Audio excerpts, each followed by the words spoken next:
What is up, everybody? Welcome back to the Music Corner, Riffs to 808s. I'm Nate. It's your boy Trent. And I'm Sebastian. And today, we're back. New tunes for the people like you. Yeah, you know what it is. You know what we do. Let's get right into it.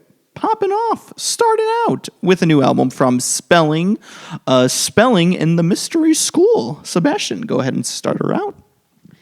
This was a pretty fun album.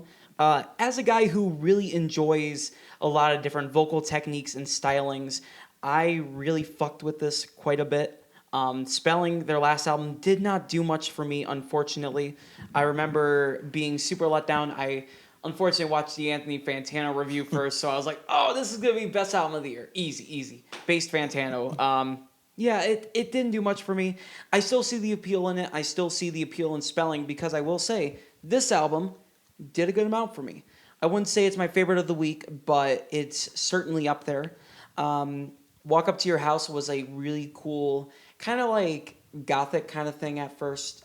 This album has a lot of, like, I hate to put it in this comparison because it's not, it has like a kind of like a Scooby-Doo vibe to the whole thing. I see what you mean, yeah. Just in like not in the lyrics or anything, but just with the instrumental styles and just like how eerie it is. I would say more like, I guess, like Haunted Mansion or something. I don't know. You were to say Haunted Mound. Yeah, Haunted Mound. Dude, spelling on a Haunted Mound? I mean, Based. that's what I'm saying. DJ Sorrow, turn it the fuck up. But it's great.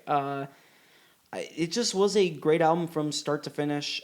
I really enjoyed Boys at School once again. That was pretty good. Haunted Water into Hard to Please had some really, really nice... had some really nice transitional value. It was really good. Always was fun. Honestly, just a good album.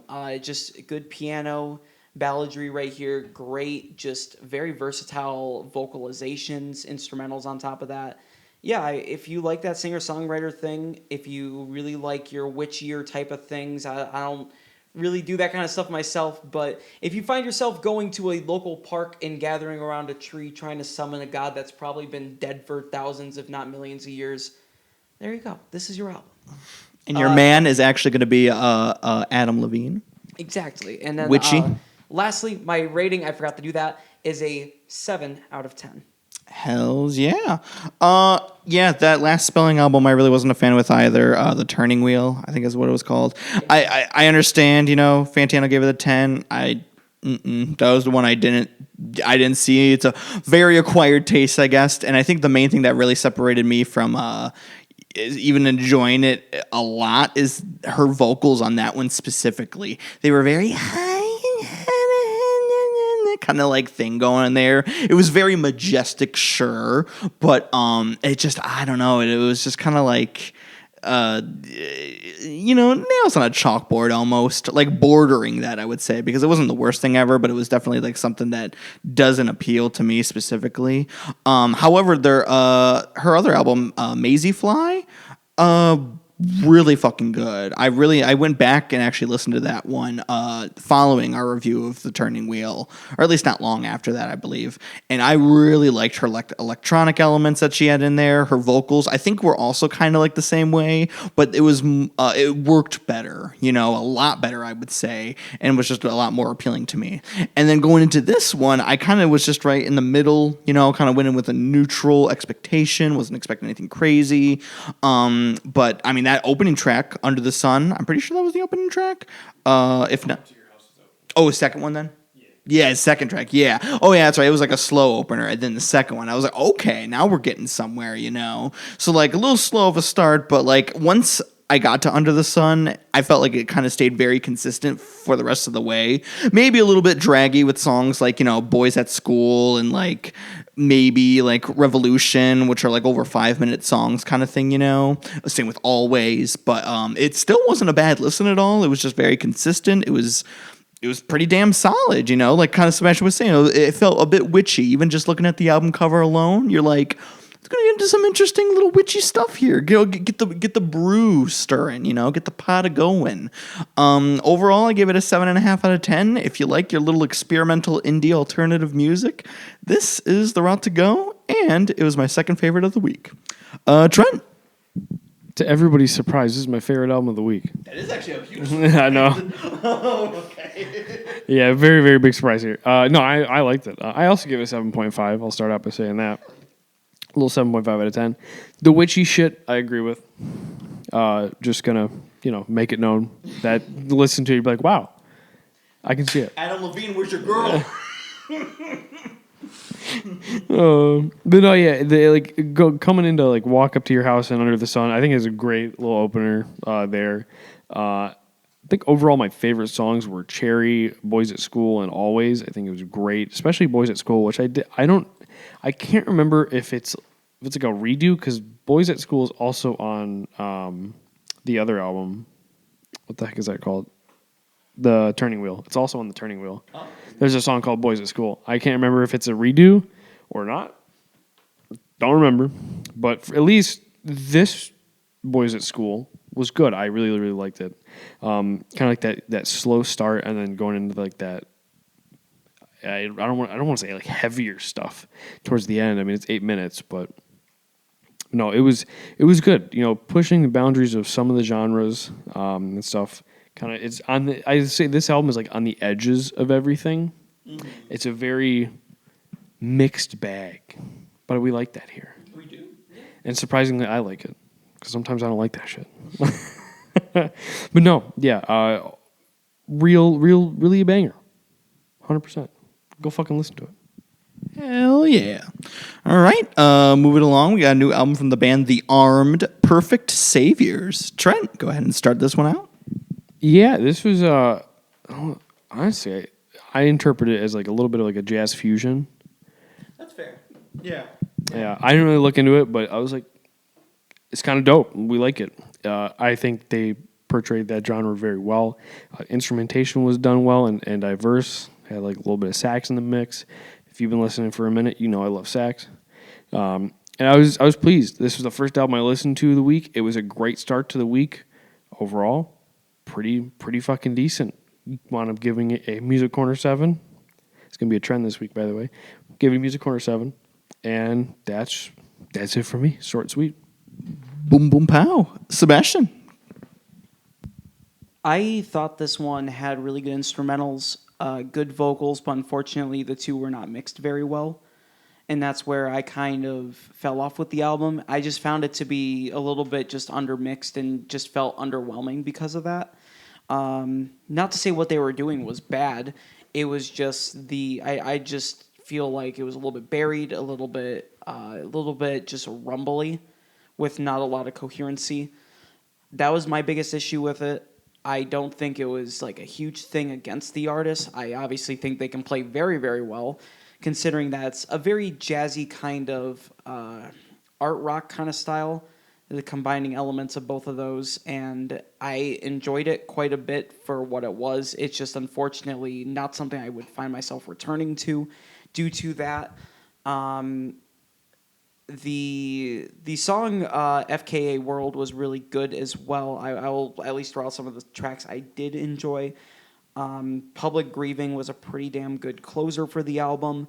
Liar 2 brought in some very cool timing in there with the instrumentals and how they were being played. I just really did not find myself enjoying it as much as I would like to. It was just a little bit boomy for my taste, and not in a dubstep kind of bass or anything. It was just kind of boomy in the sense that it was just really incoherent. But because of that, I still think it's good enough to be above being mid, so I'm giving it a 6 out of 10. That's fair. Yeah, I'm in a similar boat actually with that, and only because actually, so I know this band from only one of the albums that I've heard from them was Ultra Pop, which was kind of it was more on the punk side of things, right? Because this band is actually post-hardcore, believe it or not. This album was kind of a new direction. I kind of was thinking that because... I was kind of thinking that because it sounded like it had the time signature stuff and how many notes can we throw in the 4/4? Yeah, But I'm that also could be jazz, but then again, I realized jazz and post-hardcore have, They could go hand in hand. they can go kind of hand in hand. That's why I said like jazz fusion. I'm like, Yeah, let me it's like just some let me type just of, kind like, of fusing around.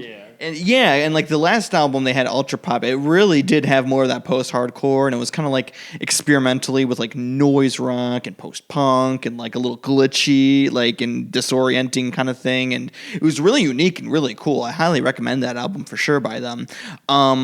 What I wasn't expecting was a complete 180 going into the indie rock direction practically on this one. And I don't know, just like crushing any bit of high expectations I would have had for this album, I guess.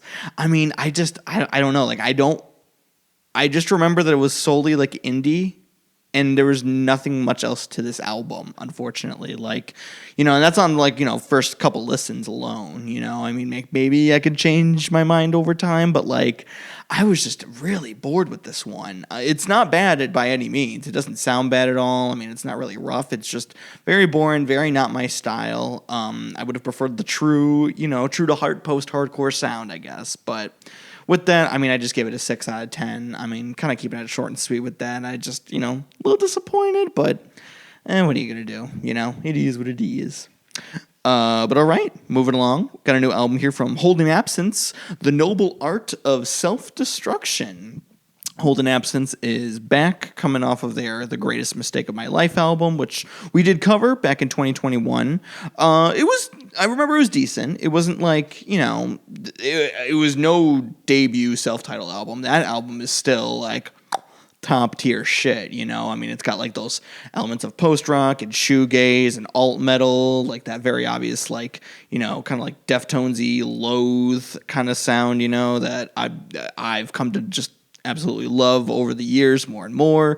Praise the hell out of the genre, that was the first album. Now they're kind of like laying back and going into a more alternative rock post-hardcore direction.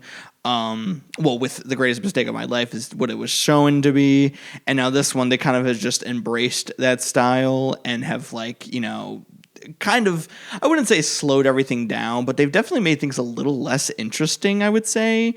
I mean, mainly because it's like they're doing a style that is like already repetitive as is. It's got nothing all that stand outy to me, I mean, like, it sounds fine. He's got a great voice still. I loved the songs Head Prison Blues and A Crooked Melody.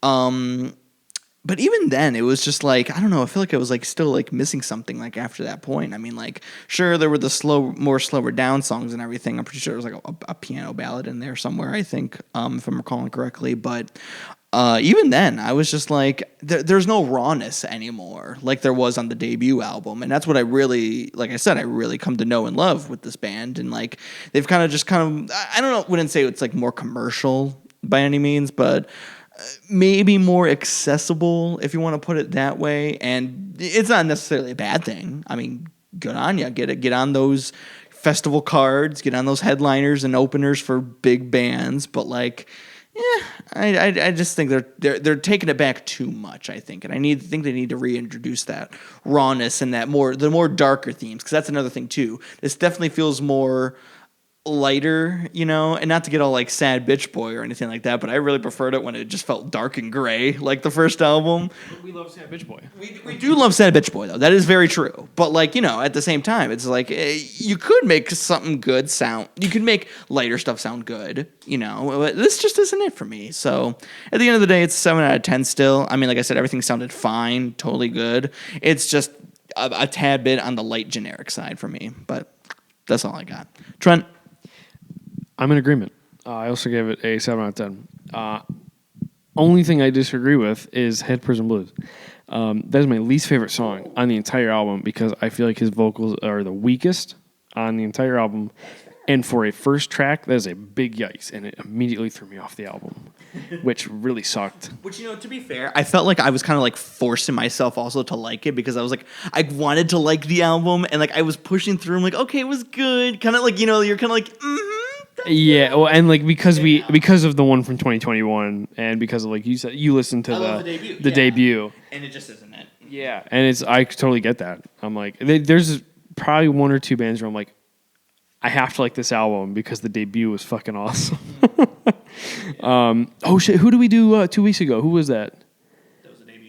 No, it was their sophomore album. Genesis Owusu? No, not Genesis Owusu. I have my notes here. Let me go real quick to the Music Corner Instagram, which you can follow right now and see what we did 2 weeks ago. I think it was Hail the Sun. It was either Hail the Sun or Caskets. Oh, okay. Oh, Caskets. It was Caskets. It was Caskets. Yeah, where we were like, the debut was really good. And we were like, yeah. Right here. It's on the Instagram. Oh my god. But no, yeah, for this one, I think that was really my biggest take was Head Prison Blues being the first track. I was like, man, it really could have just been better. The vocal, it could have just been way better, which sucks because the rest of the album, I mean, like Nate said, it was pretty decent. It actually was a pretty decent album. It was more towards the end of the week for me, but overall, I wasn't mad about it. Like I said, still gave it a 7.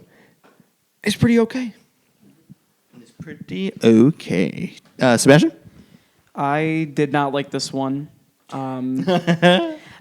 It's not me this time. It's not Trent. No, but listen, I get it. I listen, get it. Yeah. This is, I probably mentioned this before, but for any newcomers to the podcast, this is very like office cubicle quote kind of lyricism that we have going on, like hold on or don't let the demons get ahead of you because you'll win the, I don't fucking know. It's the wolf in the mirror. No, it literally like yeah, it's like the guy who watched like Wolf of Wall Street one. No, not even Wolf of Wall. I'm sorry, That's a different good type. movie. Yeah, that's a different type of vibe. But no, it's not really like incel. It's more like just basic. Everyone can feel these emotions, and I'm not saying it's a bad thing to talk about them. Look at Genesis Owusu 2 weeks ago. Great album, and he talked about depression, which is a slightly overwritten topic at this point. I don't think it can be underutilized because that album was fucking phenomenal. And honestly, his last one before that, same kind of subject material, just a little bit different version, still did really well for me. So what does this have to do with how bad this album is? Well, it's super fucking boring. It is really, really boring. Like, I'm sitting there, this is the same kind of fucking chord style, same type of singing since, like, the late 2000s with metalcore. It's all just super, like, squeaky clean. There's no sort of character there. I feel like any of these bands could be swapped out with each other. And it's not nothing against them. I'm sure their debut album, as Nate was saying, was raw and good. But unfortunately, this one had no rawness at all. This was overdone. And that's what really held it back. Head Prison Blues, probably a homage to Folsom Prison Blues, I guess. But this time, it's not talking about killing anybody in Reno just to watch them die or nothing. This is about, I'm sad, and here's why.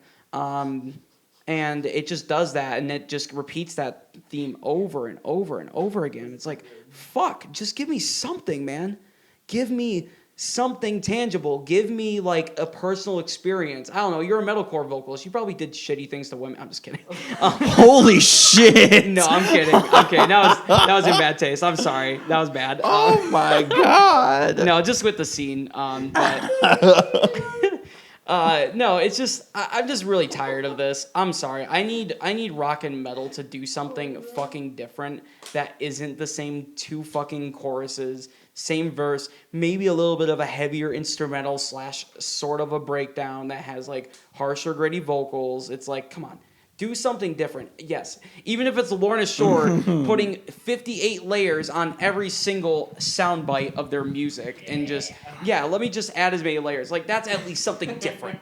Okay? And now bands are starting to copy off of them. So, fuck. We can't do anything original in the metal community. Fuck it. 5 out of 10. Mid. Don't even fucking bother.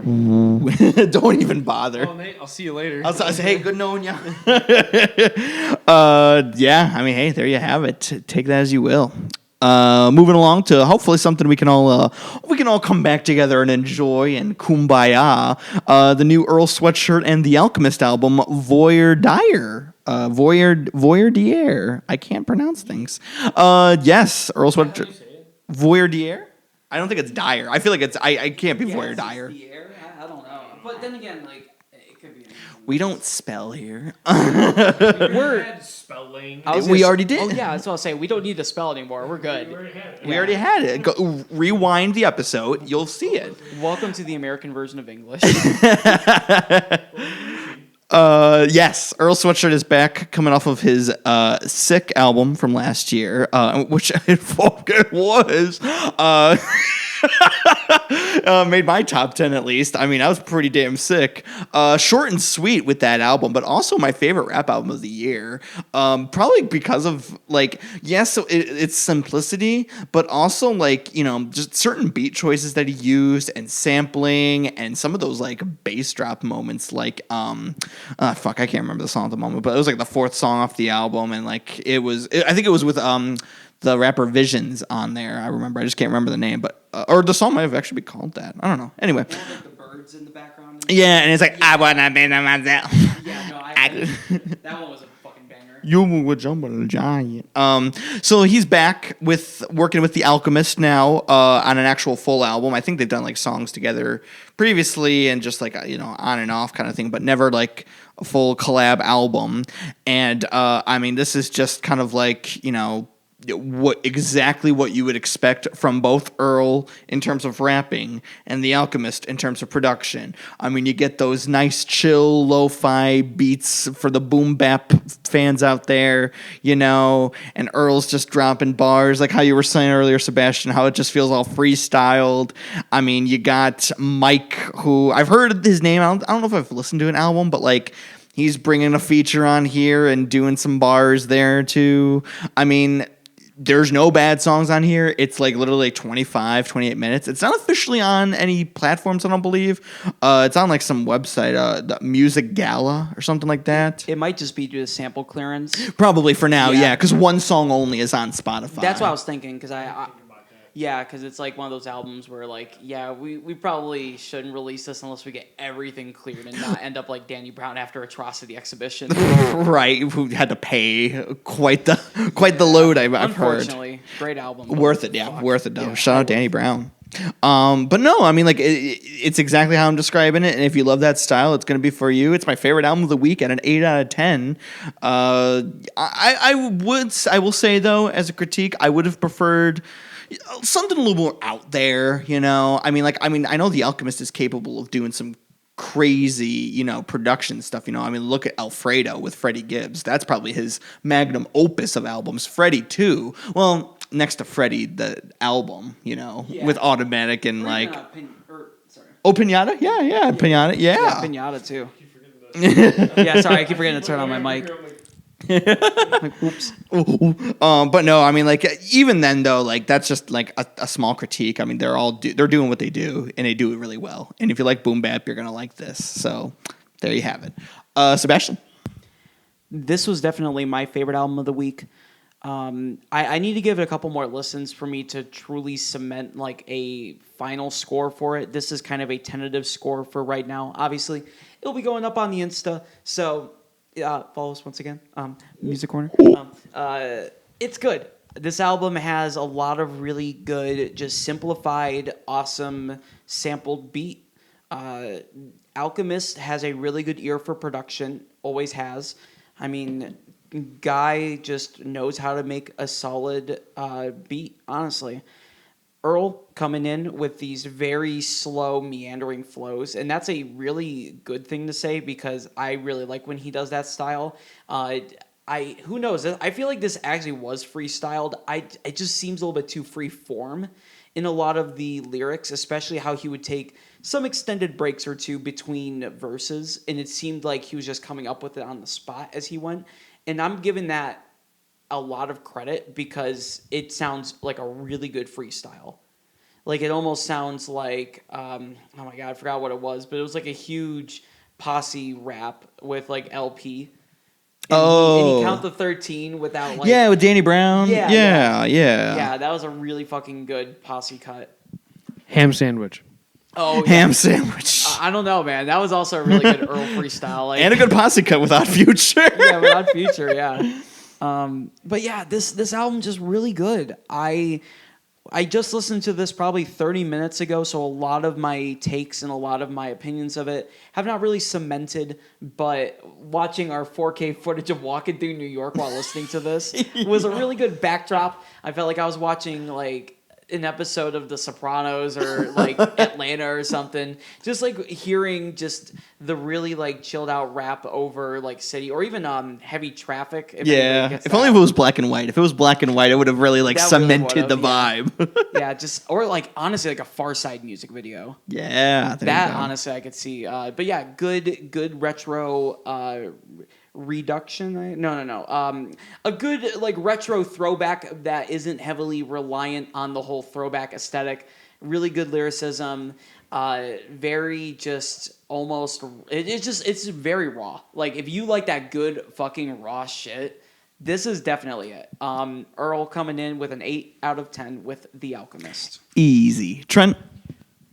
I'm going to have to say this is unfortunately my least favorite album of the week. Really? Yeah. I know you really weren't vibing with that one. I remember you're kind of like I was sitting there. I'm trying to get into it.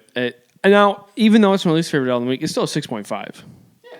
Oh yeah. So it's still not bad. I love the like Sebastian said, like the free form, that freestyle kind of, because it really did sound like freestyle. It was crazy but it actually sounded like a well put together album. A lot of my gripe comes with me trying to fucking listen to it because I couldn't fucking listen to it. What do you mean? I couldn't get the fucking thing to work on my end. Yeah. Before we listened to it together. Yeah, before we listened to it together, I had to go through, try to go through so many fucking hoops, get this fucking album to work, pissing me off. But no, that does not drop the score. I will say, that's just a gripe. But no, I don't even have the fucking track listing. You probably don't have it either. I lost it, right? Yeah. I didn't think we had mentioned a track. Don't even mention a track. Yeah.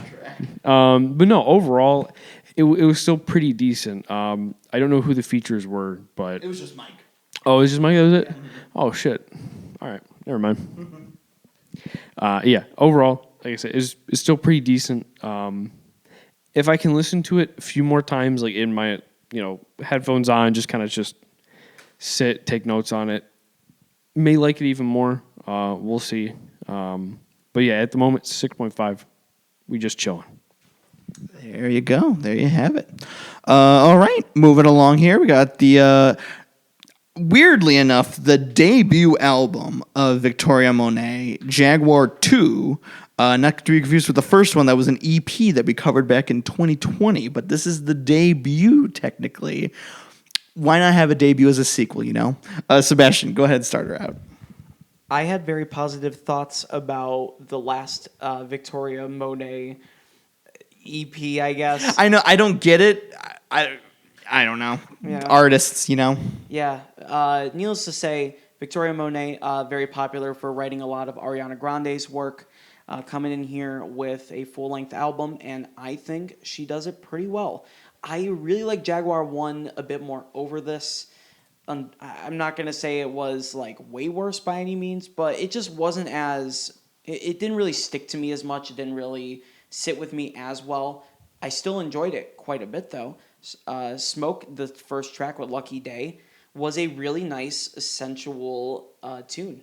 Honestly, both of them showcasing some very like chilled out, some as I mentioned, sensual type of barring together, talking about just chilling out, smoking, having a little bit of intimacy afterwards. I don't know why I said it like that. That's probably the whitest thing I could probably say, but having a little one-on-one, they're cordial, having a little bit of intimacy I can see on this track.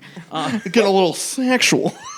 Got a little bit too sexual for my taste. It's a little much. That's me. Oh, yeah. But no, I really did enjoy it. From there, Party Girls was pretty good as well. What I really liked is going to Cadillac, a pimp's anthem, talking about women dressing up like pimps because women can be pimps just as well as guys can. And she just fucking proved it on that. That was a fucking good track. There was also an Earth, Wind, and Fire feature out of nowhere. I was sitting there and I was like, we're not even to the 21st yet. This is only the 1st of September. Sorry. But it was good. It was fine. I definitely wasn't expecting it, but it wasn't a rough adding to the album. It didn't really do anything that really surprised me either. It just had a lot of sensual R&B grooving, a lot of great vocal work. You can definitely tell she writes for Ariana Grande because, I swear to fucking God, these are some like Ari melodies. Obviously, I feel like Victoria has a lot to do with how Ariana presents her songs and flows. Not flows, but how she flows through the melody and everything. So I feel like there's a little bit of that there because I felt like I was just listening to like an Ariana Grande album, but just not sung by Ariana Grande. And I mean that in the best way possible. Victoria Monet, I see a lot of potential, a lot of promise. She's been writing bops for years. So who knows? She might be the next Bruno Mars, next Lady Gaga, any of those who started off in the writing chair and later on turned into like an even better artist as they go into solo ventures. She's already starting stronger than Bruno Mars did right off the bat. So Yeah.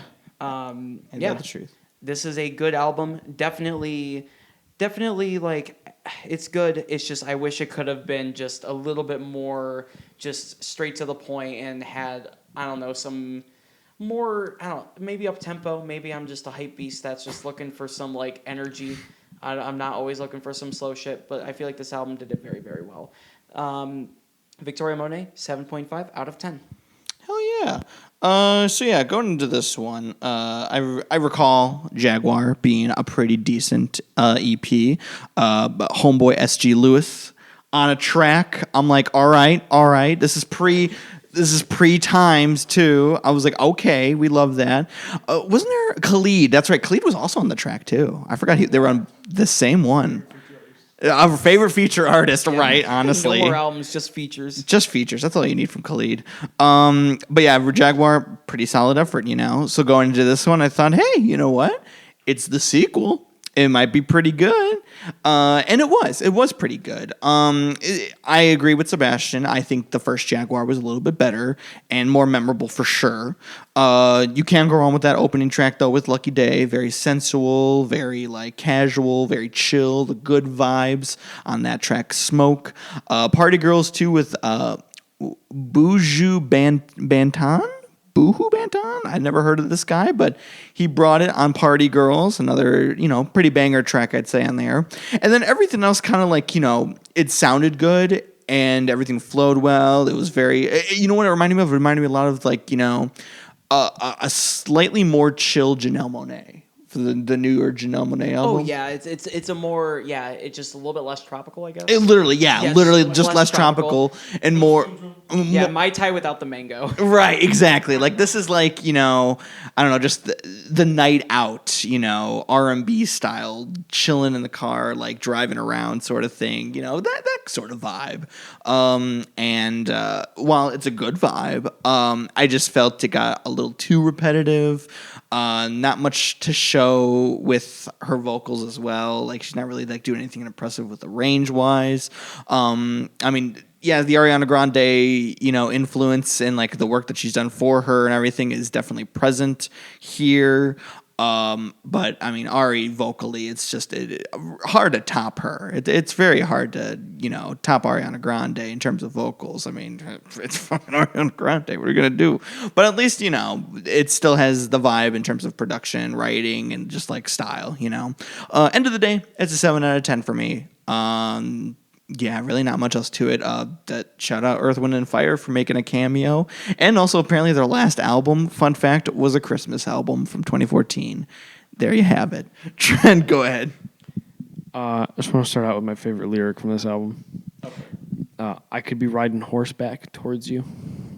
Slow motion on a beach, titties bouncing, and everything. Based. I know I don't give it justice, but... But no, honestly, I didn't mind this.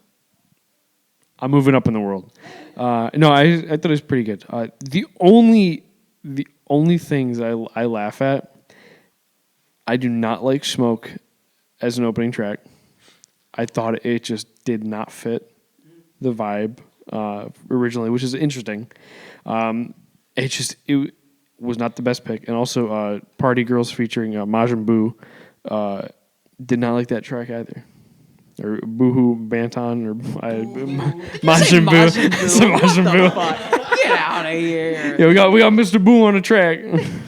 We got Boohoo on the track.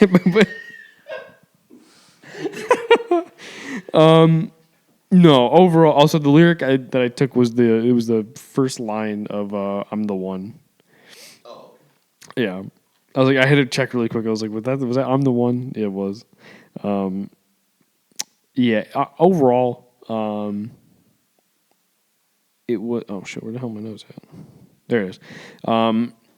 The whole first half, I don't think I really fucked with, but the second half, was definitely better. I think it was like kind of like the flow of things is what I didn't like. Like even like Smoke and then the reprise afterwards. Like I thought the reprise definitely made it a better song for me, but yeah, it was good. I think it was a much needed like R&B side to the week, and honestly to the past few fucking months. And we need a little bit of R&B, a little bit of sensual type stuff after getting a lot of fucking mid. Just throw it right in there. But no, overall, like I said, it's still pretty good. I gave it a 7 out of 10. Like I said, you're going to see a lot of 7 out of 10s here. It was pretty decent. Oh, yeah, and you've been actually pretty on it with R&B this year. I've been on it. Like that and Ray, dude. Hell yeah, we love to see that. All right, moving on to our final album of the day. It is the new Burna Boy album. I Told Them. Trent, take it away first. You want to take a guess on what I gave it? 7 out of 10? You damn right. I gave it a 7 out of 10. Music Corner 7, baby. Only one album this week was under 7, which is crazy. And it's Earl, too. You think it's Earl Sweatshirt. Yeah. No, but then again, I'm not the biggest boom bap guy. That's fair, too. Yeah. Other than West Side Gun. Boom, boom, boom, boom, boom, boom, boom. Oh, and Scaring the Hoes. And Scared Out. Well, that's... Is that really boom bap, though? influence, maybe, but not Influence, fully. yeah. Experimental rap, at the end of the day. Yeah. We'll call it jazz fusion. Fuck, I was going to make a Fortitude joke and I lost it. No, honestly, dying. Honestly, I'm dying. Honestly, for what it was worth, Sebastian and I, we wound up listening to this on the car on the way here.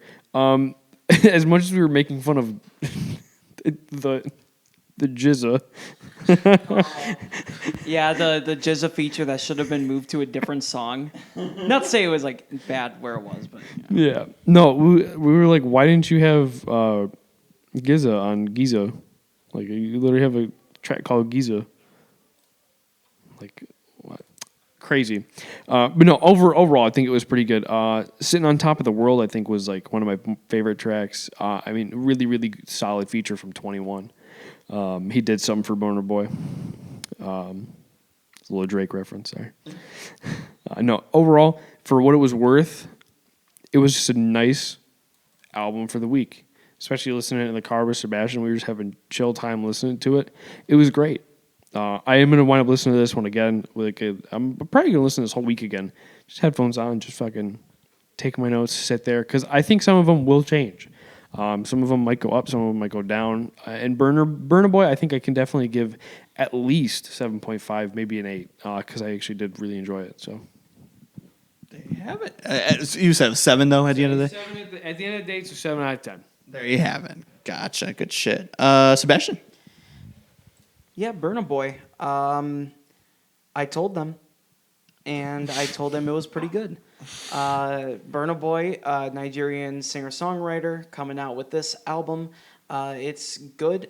I think it has a lot of awesome little just instrumental pockets here and there. Jizza comes on for the first song, the title track, I Told Them, was a really good feature. I wish it just could have been on the song Giza. I don't know if that song was like Giza or Giza, but if it is pronounced Giza, that would be awesome to have Jizza on Giza. Just on Giza with the Giza. That's what I'm saying. Yeah. But yeah, this also has some good features. Dave came on with a solid feature, and I'm not a huge Dave guy normally. Me neither. Yeah, I hear you. But this feature, I felt like really fit the vibe, really fit the aesthetics of the album. 21, I was not as big on his feature as I wanted to be, but I thought it was still a good. It was as well handled as it could have been. I feel like the beat choice with 21's kind of monotoned, kind of just chill delivery didn't really fit it as much because I don't know. It needs like a certain type of chill. You know what I'm saying? Like it needs like that old school boom bap kind of chill more than like 21. 21. Like so good, but just not as flavorful as it could have been. I mean, 21, he did something for me, so you know. Get these Drake fucking things out of here. Thanks with J. Cole was also pretty good as well. I'm not obviously J. Cole fans are gonna be big on anything J. Cole does. I think J. Cole is a very good artist whenever he wants to be. And this is a good example of him doing something good. But yeah, this album, I wish I had more to say. It has a lot of great production choices on here. A lot of good, just a lot of good shit. Honestly, I'm trying to think of our albums, I'm trying to think of our albums to recommend that are similar to this. It's good. Check it out. Danceable, fun. I Told Them by Burna Boy. 7 out of 10. Hell yeah. For me, I don't know. For some reason with Burna Boy, I'm not a fan of like his. I don't like how thick of an accent he has. I guess because as much as it's not him this time. No, like I love Afrobeat. You know, I love like that style, but like for some reason it's just way too thick for me. I mean, that's the same thing with Dave though. Dave, I don't care for. What? Fat. Oh, fat. PHAT. Fat. Dave, I'm not really a big fan either, and that's because of how thick of an accent he has. Not to like, diminish either of their, abilities and like artistry and creativity. I mean, they're geniuses at what they do. I just do not like how thick it is at times, and like especially when it's like an entire album of this, I'm like, oh my god, okay, I'm kind of having to power through it. But like, I mean, hey, the beats sound cool on every single song. The features, I mean, like, I don't know. I mean, the 21 song was actually pretty decent. I remember Sitting on Top of the World, but like, it wasn't anything I really saved. Same with the J. Cole track Thanks. I do remember like every like hip hop rap outlet, like news outlet, was like being like, J. Cole's feature song dropping this Friday of Burna Boy's Thanks. I'm like, awesome, great. Like, okay, so it's 21. Why is there no news thing for here? It's because it's J. Cole, but it's like, all right, whatever, kind of thing. I'm the same way. I'm like, all right, whatever. I like J. Cole, but like, We love J. Cole. He's great. He's great, but I'm not gonna be all like, listen, guys, fucking. I'm just really not. I have not a lot to say about the style. All I could say is I'm glad it was like not that long, only 41 minutes. I mean, every song kind of went like that, especially more towards in the middle, from like Virgil to Big Seven to Day Play, City Boys, just 2.5 minutes on average right there. End of the day, I give it a 6 out of 10. I would say it's my least favorite of the week, or at least tied with that. I just really wasn't, a big fan of the thick accent, but hey, I still respect what he does, and gonna leave it at that. Good features. But all right, there you have it for the week. Before we go, though, album recommendees. Sebastian, why don't you start us out this week? I actually have a very different style of album. I'm actually going to recommend it to you as well for your album a day. This is called The Window by Cecile McLaurin-Salvant. It is a vocal jazz album. Ooh. And I've been doing it because I'm trying to learn jazz vocalizations to make my voice a little bit more strong in a much more controlled setting, because I'm just a very loud belter, and I'm trying to control that. And I was recommended by a good friend of mine who's a jazz vocalist this album, and I just fell in love with it. Honestly, I wanted to listen to it more than learn it, because I was like, I could never do something like this justice, even in my top learning anything. I could not do this shit justice. I've actually heard of her before. I listened to the Melusine this album? Yes. I've listened to that one Yeah. before, actually. Yeah. She's starting to come up in the ranks here. She won, I believe, like best jazz performer at like a huge jazz festival. Like just really, really like big up and comer. I was gonna say one of those big, like critically acclaimed, Yeah. kind of things. Yeah. Yeah, I mean, you know how jazz is very uptight, but like also very, very chill at the same time. One of my favorite songs on this album, ever since the one I love's been gone. Oh my god, like just the vocalizations, like it's just that push and pull, give and take. It's so beautiful, so crisp. I mean, my god, I could not stop like just getting goosebumps on how well she can just use her voice and make it seem like another part of the song instead of just being like, oh, this is the vocals for the song. This feels like the thing driving the song, almost like an Aretha Franklin track would. Just it's driving the song. It's like everyone's trying to fit with her. Like that. That's pretty cool. It's beautiful. It's a long album, but The Window is just a beautiful, beautiful album through and through. It's such a good album, especially if you want something chill to listen to. Like, this is it right here. 2018, The Window by Cecile McLaurin-Salvant. Hell yeah, Trent. I may not be the biggest fan of this album, but it is Evolution by Disturbed. I recently went and saw Disturbed Sunday. The fucking transition. Like your local jazz.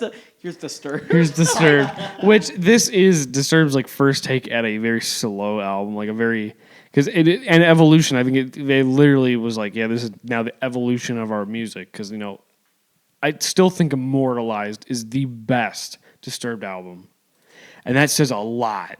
I could agree. I could agree. Even the bonus tracks, like Legion of Monsters, banger. Yeah. But Evolution, I was not a fan of. I liked Are You Ready as the first single. I was like, yo, it's a pretty heavy track. It's really nice. And then the rest of the album was slow, and I was like, what the fuck did they do to this? But when I saw them, they played A Reason to Fight, and David came out on stage, and he had this whole, I think it was probably like 20-minute like speech about like everything that has been going on recently with him and like how like touring and stuff has been helping him get better. And I actually didn't know him and his wife divorced back in February. Back in February. Oh shit! And the whole speech was about how he was, because if you don't know about Disturbed, very heavy on getting past addiction and depression and things like that. Because David himself has seen a lot of shit throughout his life. But he was talking about how, he doesn't want to lose any more friends. He mentioned Chester, he mentioned Chris Cornell, a few others. But he said back in February, Maya told me this afterwards because we were looking it up and researching it. He was like, yeah, in February, I almost joined him. And I was like, fuck, I didn't know that. Yeah, because of the divorce. But he was like, he had his son with him during like the first half of the tour, and it helped him out. And actually, during A Reason to Fight, he started crying. I believe it. And I was like, whoa. I didn't like the song because I was like, it's too fucking slow. It's not 10,000 Fists. It's not The Sickness. Yeah, it's not The Game, which they played like right afterwards. I know. That was a transition. Oh, actually, I have hold on. I think I have the, no, I don't have it. I don't have the set list. I thought I did. But yeah, honestly, when I went back and re-listened after the concert, I was like, the album means a lot more to me now than it did when it came out in 2018. So yeah, changed a little bit of perspective for me. So if you did listen to this album, you are a Disturbed fan, you didn't like it, go back and listen to it, because actually it is pretty decent. It's a pretty decent album. It's no Immortalized. I'm gonna be 100 with you. I still like my shit. Also, that set list was fucking banging. Sorry. Yeah, but Evolution, Disturbed, pretty decent. Hell yeah. I'm gonna do another Queens of the Stone Age album. The boys, seeing them in 3 weeks, I can't be any more excited. Louder Than Life. It's gonna be so good. Yeah, they're headlining one of the main stages. and I thought, give them more of a listen. I have a few other albums I want to check out by them, but Era Vulgaris, very solid album by theirs. Did not realize that Threes and Sevens was a song that I knew from basically my childhood. I was like, oh shit, kind of thing. Apparently, it's been in a lot of video games. The one I recognized it for, it was in specifically Madden '08, and like I wasn't even like the biggest sports video game player. I had a few, had that in like a baseball game or a few, and I was like, I recognize this. I'm like, oh my god, it's in that. And apparently, it's also in like Guitar Hero, and it was in like a few other games. I'm like, dude, hell yeah! So there was that one. This album also has Sick, Sick, Sick, I'm Designer, Misfit Love, Into the Hollow, Turn Down the Screw. It's got some really good tracks. The first half specifically, bangers all around. Definitely some slow points mixed in throughout the album, but I would say this is honestly my second favorite album of the band. If you like that alternative, hard rocky, desert rock kind of thing, apparently that's a thing. It makes sense, especially with Queens of the Stone Age. It really does. I mean, cool riffs like Josh Homme, like his fucking riffs are fucking insane. Like you gotta love it. But yeah, Era Vulgaris, Queens of the Stone Age. Check it out. But all right, that's gonna do it for the episode. Trent Sebastian, as always, thank you for joining. Yay! And we will see you guys in the next episode. This has been the Music Corner. Rest Data Waits, and we are signing off.